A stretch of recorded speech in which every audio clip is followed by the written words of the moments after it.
apparently, you've been cleaning na yung mga river systems in Metro Manila, no? But with this effort po, meron po bang mga bagong river systems that you are going to clean up? At how much will this cost, if there is a cost, to you and not to the government? And can you maybe give us a number of the river systems that you are going to clean up?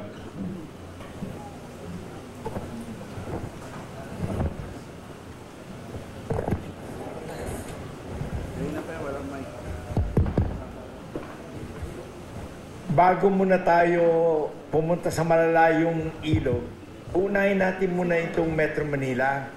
Kasi after nga natin nilinis yung Pasig River, nakita nyo, ang dami na naman uling lupa.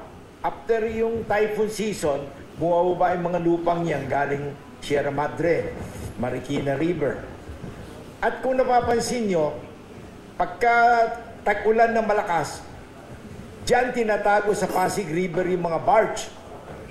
Eh, ang daming barge sa Pasig River. Nakalimutan nila. Yung Pasig River, pag tag-ulan, kailangan walang nakaparadang barge. Dahil yun ang labasan ng tubig eh. Eh, ang ginagawa naman ng mga barge owner, diyan naman tinatago sa Pasig River. Lalong barado. Ngayon, ang most important is itutulungan namin yung MMDA tsaka local government linisin lahat ng ilog sa Metro Manila. At yung mga structure na nagbara sa ilog, yung mga nagtatayo ng seat pile sa mga gilid, eh tinambakan muna yung ilog para may mapatungan sila ng heavy equipment. After nila ginawa yung seat pile, pinalitan nila yung ilog at di pa nila inalis yung lupa sa gitna ng river. Yun ang dahilan kaya nagbabaha ang Metro Manila. Yun ang isosolve natin muna. Ngayon, with regards to your question, magkano gagastusin? Ay, hindi ko alam ang eksaktong gastos kasi hindi ko naman hinahanap buhay yan eh. Basta, kung ano man ang kailangan namin gastusin sa OPEX, sweldo, fuel, piyesa, gagawin namin lahat yun. Eh, siyempre, naghahanap buhay naman tayo sa Pilipinas eh. So, kailangan makisama ang private sector sa taong bayan at sa gobyerno. Kaya tungkol sa pera, huwag na natin problemahin yun. Sir, may bago po bang mga lilinisin pa or you will just continue what you have presented here? Hindi ka pa ba happy sa dami ng ilog na yun? Hindi, sir, baka meron pa. Hindi lang, sir. So you will continue cleaning up all this? Of course, ganito. Okay. Ulit ha. Sinimulan nga natin yan from Pampanga River. Nilinisan natin yan. Bulacan, Angat River. Angat River is the most important drainage of Angat Dam, Ipo, and Bustos Dam. Nalinis na rin natin yan. Yung mga ilog sa Bulacan, may Kawayan River, Marilao River, lahat ng major river nililinis na natin. Bakit nagkakaroon pa ng konting baha ang Bulacan? Kamukha ng Malolos. Eh mga maliliit nilang creek at river, karamihan din nun, eh di ba sa local community nila, dapat linisin na nila yun. Eh hindi pa rin nila nalilinis. Most likely, bababaan namin yun, kami na rin maglilinis nun. O, yan. Ngayon, pagdating naman sa Valenzuela, Malabon na Botas, mababa talaga yung lugar niyan. Ang kailangan sa lugar niyan, yung Tulyahan River, which is their main drainage, imbis na paliko-liko, dapat diretsuhin natin ang pagbukas ng mga ilog na yan. Para kung umulan man ng malakas, after umulan na malakas, madali nilumabas yung tubig. Hindi yun baha sila for several days or several weeks. Yun naman mga baha sa Manila, eh minsan mga maling engineering ng nakaraan nung araw yan. Yung mga lagusan ng tubig na yan, natayuan ng something, di ba? Pumping station na itayo sa gitna. O kumbaga, naglagay na sheet pile, hindi inalis yung mga lupa. So, tutulungan namin linisin yan. Yung Malabon, Botas, Valenzuela, Manila, Quezon City. Lahat yan. Kamukhaan yung pinakita namin sa inyo. Bakit ba nagbabaha yung Commonwealth Avenue? Kasi nga, yung ilog, ginawang kalsada, 1 kilometro. Tinaiwan ng housing. Tinaiwan pa ng eskwela. Anong pangalan ng eskwela? Alam mo ba? O, nakalimutan mo yung pangalan eh. Kita mo? In short, yan mga yan, babalikan natin yan. Tutulungan natin yung local government to identify the problem and to solve the problem at no cost to the government. At kung after that, tingnan nyo, bababa naman tayo to Parañaque, Las Piñas, Muntinlupa, Laguna, di ba? O yung Cavite. Alam niyo ba yung tubig ng galing Cavite, bumababa yan sa Southwood? Pagbaba nun, binabaha niya na yung buong South Luzon Expressway hanggang Laguna. O, kita niyo, na-solve namin yung baha sa South Luzon Expressway. O tingnan niyo yung baha sa Ninoy Aquino International Airport. Every year yan. Chest height ang tubig. Bakit niyo yun? Walang baha. Dahil nilinis na natin yung mga ilog. O, pero yung mga Pilipino, pinagtatawanan lagi ang Pilipinas. Pag may baha, nilalagay sa TikTok. Oy, baha ang Pilipinas, baha. O bakit di nila ilagay sa TikTok? Nagbabaha yung Singapore Airport. Chest height. May 4, 2024. Kasi yung mga Singaporean, mahal nila yung bayan nila eh. Hindi nila sinasabi yun. O tingnan mo yung mga Pilipino. Pag pumila sa airport, sa immigration ng 30 minutes, galit na. Nilalagay na sa TikTok. Pero pagdating sa Amerika, 3 oras sila nakapila. Pagdating sa immigration, nakayuko pa. Good morning, sir. Nanginginig pa. Pagdating ng Pilipino sa Tokyo, ang pila sa immigration, 2 oras. Pagdating doon, kulang na parang binatukan pa tayo. O ba't wala tayong kakimo-kimo? O kamukha niyan. Kahapon, nagpunta rito yung mga demonstrator ng San Lakas. Ang sabi sa akin nandito kami nagde-demonstrate dahil tataasan niyo yung terminal fee ng Manila International Airport. Tataasan pa lang yun ha. Nandito na siya na nagde-demonstrate. Sabi ko sa kanila kahapon, oh, ang ganda ng karatulan niyo. Well made ha. Eh bakit di kayo nagreklamo? Yung Cebu Airport, 1,000 pesos ang terminal fee. Manila, 550, nagre-reklamo kayo. Di ba hamak na mas malaking airport ang Manila? O ba't di kayo nagre-reklamo? Sa Bohol, 900 pesos. Oo nga, ganun ba yun? Oh, kita nyo. Sino yun nagsabi sa inyo pumunta rito? Hindi sinabi sa inyo yung katotohanan, ano? Kita nyo? Ang Pilipino, madalas, ganun di ba? Oh, alam mo ba kako, kabayan? Yung Clark, 850 pesos ang terminal fee. Manila, 550. Galit na galit kayo sa akin. Sabi niya, hindi ko papayagan increase niya yung rate ng Manila. Kamukha ng parking, ginawa mo mahal. Sabi ko, hindi ba naging mahal yung parking fee overnight, naging 1,200? This is to discourage yung mga non-traveling passenger. Pero pag ikaw ay travelers ka o piloto, special discount yun. Ha? Ganun ba yun? Oh, kita nyo, hindi nyo alam. Oh, mga kababayan, mahalin natin ang bayan natin. O kita mo yung mga kababayan natin, nakakita ng isang ipis sa airport. Uy, ilalagay na sa TikTok yun. Ang Pilipinas, ang dumi, ang pangit. Samantala, pagdating nila sa bahay nila, puro daga yung bahay nila. Ba't di nila nilalagay sa TikTok? Di ba? Ibig sabihin, hindi marunong yung mga kababayan natin mahalin ang bayan natin. Sinisiraan. Pag may nakitang konting baha lang, ilalagay na sa TikTok. Galit na sila sa gobyerno. Bakit yung Dubai, grabe ang baha? Singapore. Kita mo, yung Singapore, grabe ang baha. New York, grabe ang baha. Bakit yung mga Pinoy pag pupunta ron, nakayuko pa rin? Yes sir, di ba? Kulang na lang, parang binabatukan tayo doon. Walang reklamo mga kababayan natin. Ang hinihiling ko sa inyo, mahalin natin bayan natin. Linisin natin yung mga kapaligiran natin. Kung yung mismong harapan ng bahay natin, nakita natin yung drainage, doon natin tinatapon yung basura. Tapos sisisihin yung gobyerno pag nagbabaha. O ba't nyo tinatapon yung basura dyan sa harap? Shortcut daw, shortcut. So, sige pare. Sir, yung Holy Spirit National School po yung nire-refer niya, ano? Tama? Yung school. Dapat gawin kung ikaw. Sir, nag-relate lang ako, sir. Sir, I hope you will indulge me, and my question po is addressed to you and Chairman Artes and Mayor ISCO, because there are projects right now that covers Metro Manila in terms of flood management. It's the Pasig River Rehabilitation Project and then the Metro Manila Flood Management Program that is funded by the World Bank and the... Matagal na namin ginagawa itong pagtulong sa local government.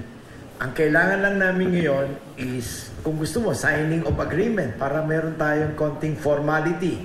Pero i-identify lang ng local government, local mayors, yung mga problema kung saan nagbabaha, saan nagbabara. At we will immediately go down. Walang arte-arte. We will go down and fix the problem for them immediately. Of course, tulad nga ng sinabi ko kanina, we can easily fix the problem. But we need the approval of local government. Dahil kung hindi kami papayagan ng mga engineering group nila na galawin namin yung mga bara doon. So, good cooperation lang ang kailangan namin. Kanya tayo nandito today, it is through the effort of MMDA Chairman Artis. Siya yung nagsabi niyan, Mon, imbitahin ko yung mga mayors kung saan may maraming problemang baha para immediately we will have a good cooperation so we can start fixing the problem. Siyempre naman, si Chairman nagsabi, nanginginig pa ako, nandito ako kagad. Salamat po. Chairman, ang follow-up lamang po, kanina po di ba nag-announce kayo that you will volunteer to solve the problem in Metro Manila. We posted the video online sa ABS-CBN platform. Maraming natuwa, maraming nag-thumbs up po sa inyo, pero meron din mga reactions na ang kanila pong naalaala ay yung pangako daw po ninyo sa Bulacan sa pag-construct ng airport there na hindi po babaha. Ano po ba talaga ang naging problema somewhere in Bulacan? Bakit meron pa rin yung pagbaha? Magaling na tanong yan. Tuwan-tuwa ko dyan. Alam mo, may mga nagpo-post kunyari na yung Bulacan Airport will cause flooding. So ang ginawa natin, para walang argument, naglagay tayo ng water level gauge around the Bulacan Airport. Alam niyo, yung Bulacan Airport is like an island. Dati pong pispan to at dating rice land. Kanya ang swerte nito, that airport project is surrounded by Marilao River and Mekawayan River. Naglagay po tayo ng water level gauge. Hindi ho tumataas ang tubig doon. In fact, bumaba ang tubig. Dahil din-rates natin lahat ng ilog doon up to Manila Bay. Ngayon, may baha sa San Miguel, Bulacan. Airport ang may kasalanan yan. May baha sa Pampanga, Tulaog Bridge. San Miguel, Bulacan ang problema niyan. Ngayon, nandito yung mapa. Nasaan ba yung Pampanga, Tulaog Bridge? Ang layo po niyan. Nasaan ba yung sinasabing San Miguel, Bulacan na baha? Nako, malapit sa Doña Remedios Trinidad yun, sa may bundok. Alam niyo, may mga kababayan tayo na siguro malapit sa mga competitor ng airport. Mga empleyado na nagmamahal siguro sa kanila, na naninira, na sinasabing, kamukha niyan. Di ba kanina kinuwento ko, nagpunta rito, nag-rally kahapon yung certain groups ang lakas. Galit na galit sila dahil tataas daw yung airport terminal fee. Sabi ko, bakit tataas pa lang nagra-rally na kayo? Bakit di kayo nag-rally nung tinaasan yung rate ng Clark to 900 pesos? Yung Cebu Mactan, 1,000 pesos. Yung Bohol, yung lahat ng airport tumaas na, pati Kalibo. Bakit ito hindi pa tumataas, nagra-rally na kayo? Ano ibig sabihin nun? Di ba meron nag-convince sa kanilang magsalita ng ganon? Di ba maliwanag yun? So, kamukha niyan. Bibigyan kita ng example. Nagpunta rito, nag-rally din yung grupong yan. Ang San Miguel Power Plant ay madumi dahil may coal-fired power plant kayo. Sabi ko, binabaan ko. Ako mag-isa. Tinanong ko, alam niyo ba kung ilan yung coal-fired power plant sa Pilipinas? Yung mga kumpanyang yan. To. 8 yung kumpanyang yan, bakit dito kayo lagi nagpupunta? Hindi ba? Hinire kayo ng kung sino. Bakit kami na nga pinupuntahan nyo? Bigyan nyo kami ng example. Which other office or company did you went? Hindi sila makasalita. Baka hindi nila alam yung address, ano? O, kamukha niyan. Nagtatayo lang tayo ng LNG, Liquefied Natural Gas Power Plant sa Batangas. Expansion lang. Biglang naglabas na naman ng news yung isang grupo. Uy, yung Ilihan, Batangas, pinapatay na lahat ng isda doon. Hindi nagpunta ako. May 10 perasong isda nakalatag. Tinanong ko yung mayor sa barangay, o meron ako record nun. Sabi ko doon sa barangay, saan galing yung isdang yan? Boss, wala namang ganong klaseng isda rito. Saan kaya galing to? Tsaka galing sa Maynila kagat yung mga media pumunta rito sa Batangas. Eh dapat local media muna o dapat kami magreklamo na may fish kill. O sabi ko, bakit nagkaganon? Boss, meron nagpupunta nga rito eh. Inuudyukan nga kami. Competitor din yun. Alam mo yung mga competitor natin, ganyan eh. Eh bakit yung mga ibang LNG plant na malapit lang sa amin, hindi nila nirereklamo? Eh ganun nga yun. Madalas eh may mga nababayaran o may mga nakukumbinsi silang kung sino-sino, di ba? Oh, so, naintindihan mo na. Pag may nagsabi sa iyo yung Bulacan Airport causes flooding, sabihin mo sa kanila, puntahan nila yung Bulacan Airport at meron water level gauge na nandun sa buong paligid. At laging sea level ang tubig doon. Never tumaas. Kasi nga, parang island yun eh. Nasa tabi ng Manila Bay eh. Meron pa nga nagsabi, reclamation yun eh, di ba? Pinakita ko ng title. 1935 yung title. Oh, ganun ba yun?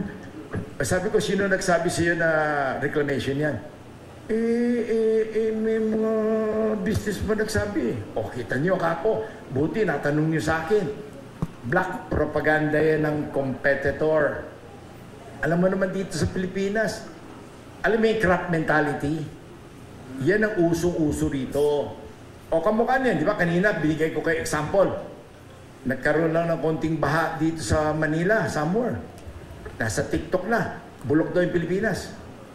Eh bakit sa Singapore, Orchard Road, nagbabaha yan every year. Ay, in Hong Kong, nagbaha a few days ago.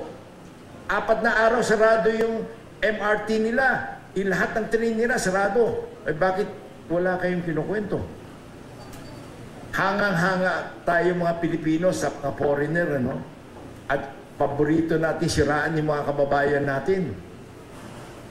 So, actually, usong-uso rin yung mga PR firm, ano? Yung mga gumagawa ng storya. So, kung meron kayong gustong malaman na totoo, hindi ako nagtatago.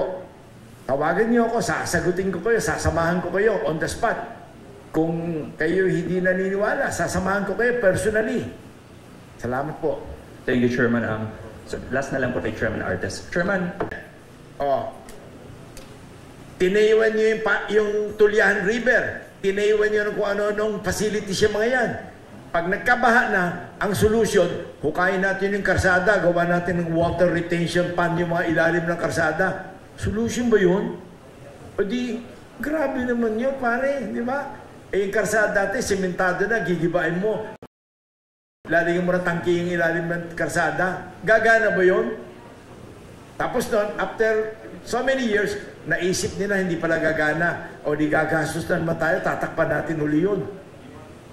So, in short, kung saan galing yung problema, alisin natin yung problema yun. Hindi yung gagawa tayo ng solution para sa mga dating problema. Solve natin. O kamukha niyan, yung nagtayo na magaling na housing doon, tsaka eskwela. Tanggalin yun. Tanggalin yung, hukayin natin lahat yung kagat. Ako na magbabayad ng mga housing na yun, tsaka eskwela. O di wala na tayong problema. Eh, hindi yung, ito na problema, kunyari gagawa tayo ng solusyon. Eh mga solusyon naman, hindi proven at di ma-maintain. O yun, lalo lumaki ang problema. So naging hanap buhay na lang yan permanently. Salamat po. Mayor, Ng eskwela doon sa ilog. So, ibig sabihin, identify the problem and help solve the problem. O yun, na-identify natin. Ngayon, how do we solve it? Kumbinsin natin yung LGU, payagan kaming bumili ng lupa somewhere sa malapit para matayuan ng eskwela, maalis yun. Ay yung mga houses naman doon na tinayo sa river, di ilipat din natin, hanapan natin sila na malilipatan. Hindi naman pinapalis yun relocate yun. Ganun lang po.